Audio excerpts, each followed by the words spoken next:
Okay, let's look at question 6, which is Doppler effect. Now we have a graph type of question, interesting. A group of learners conducted an experiment to determine how the speed of sound source moving towards a stationary observer affects the apparent the apparent frequency of the sound heard by the observer. The results of the experiment are shown in the graph below. Okay, let's see. This is the experiment, right? So it says a group of learners conducted an experiment to determine, this is the aim, to determine how, okay, remember the aim has how the independent affect the dependent, provided, okay, so how the speed of sound source moving towards the stationary observer, again, affects the apparent frequency of the sound source heard by the observer. So, uh, yeah, we have that. Okay, so we want to see how the speed of sound source moving towards a stationary observer affect the frequency that the listener or the observer hears. Okay, so we can see that as the speed approaches the listener, remember this here, it is the initial frequency of the sound.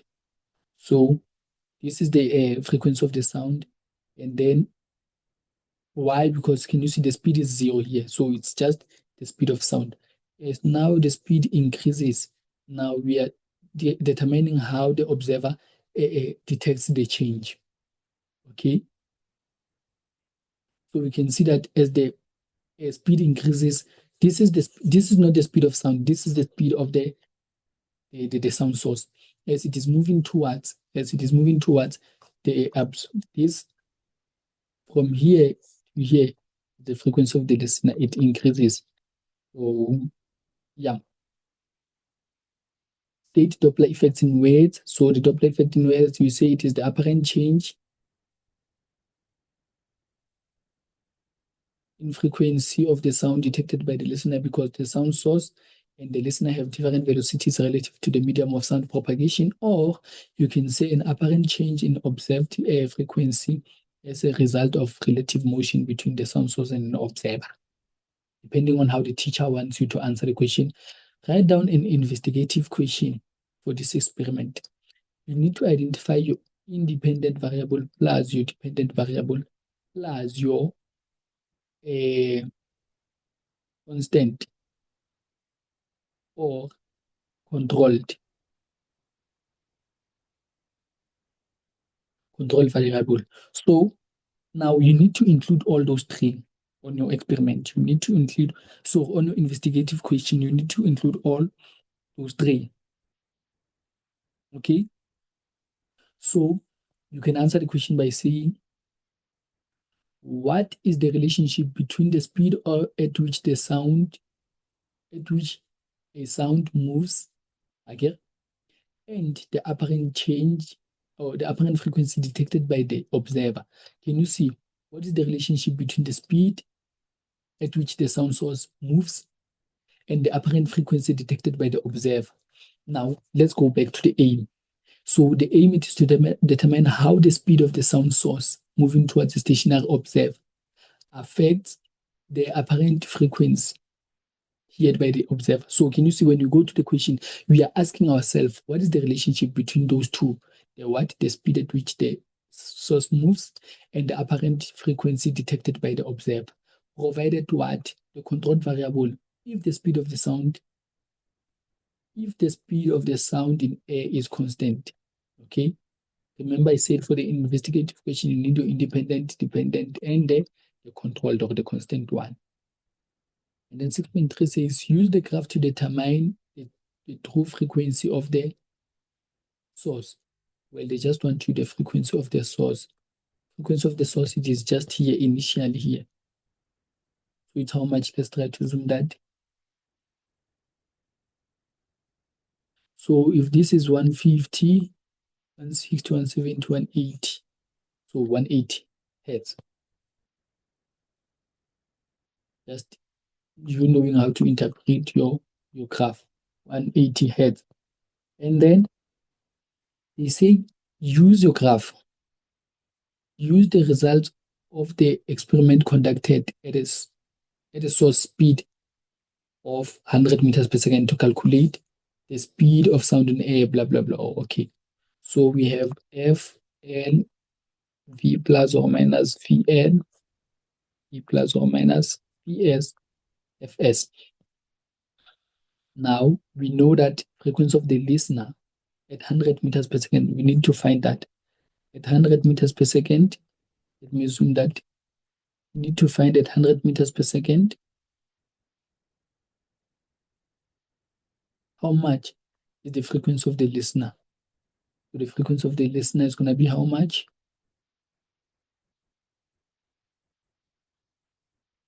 250. Can you see that? So frequency of the listener at that speed, it is 250. Velocity is what I'm looking for, plus y it is moving towards. Velocity of the listener, it's stationary. V plus 100 multiplied by 180. Okay, 180 hertz. And then I'm gonna take this to the other side. It's gonna be 250 V plus 2,500. I don't know how to. Let me see. Yeah, 25,000 or how much? I don't know. I'm not having my calculator with me.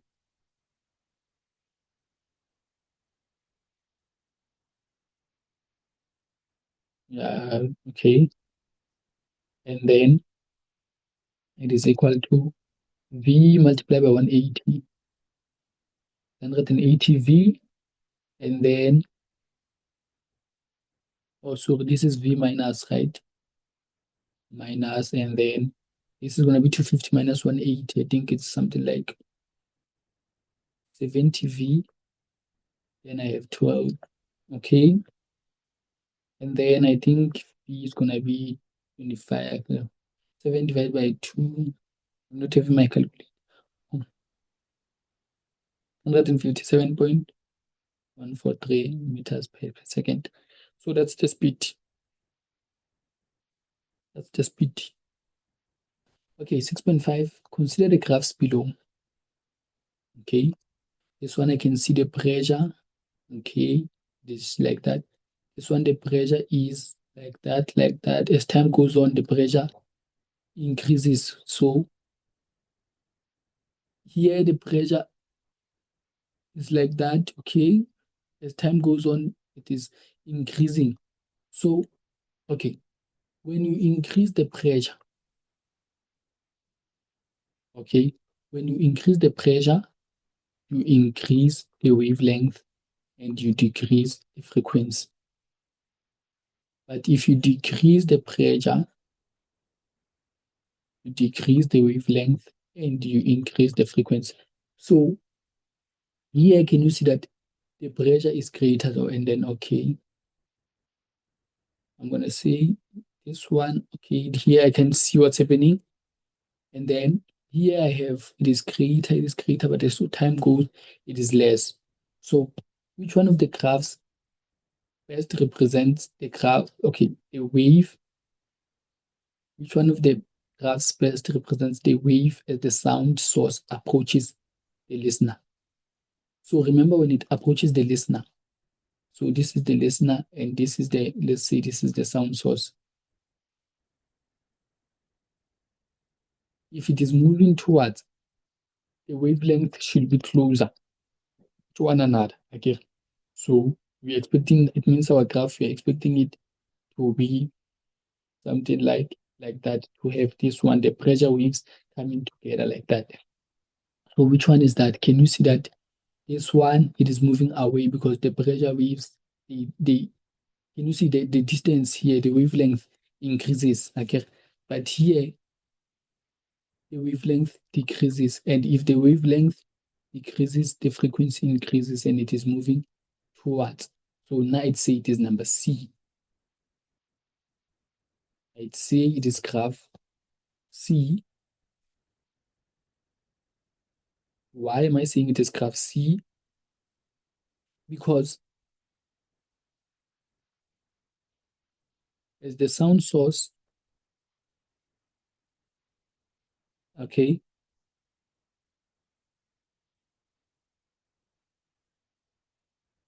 as the sound source approaches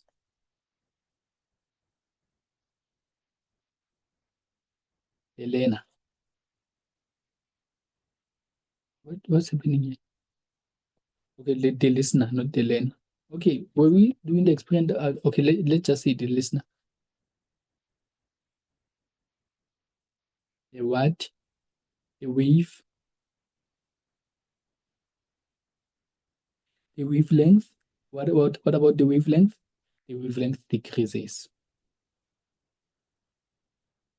Decreases.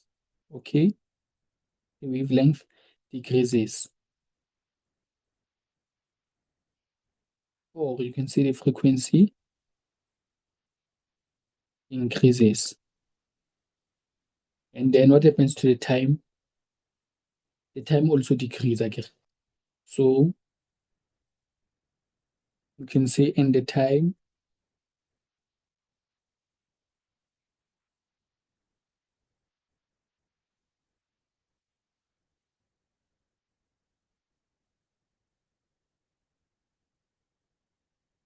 okay.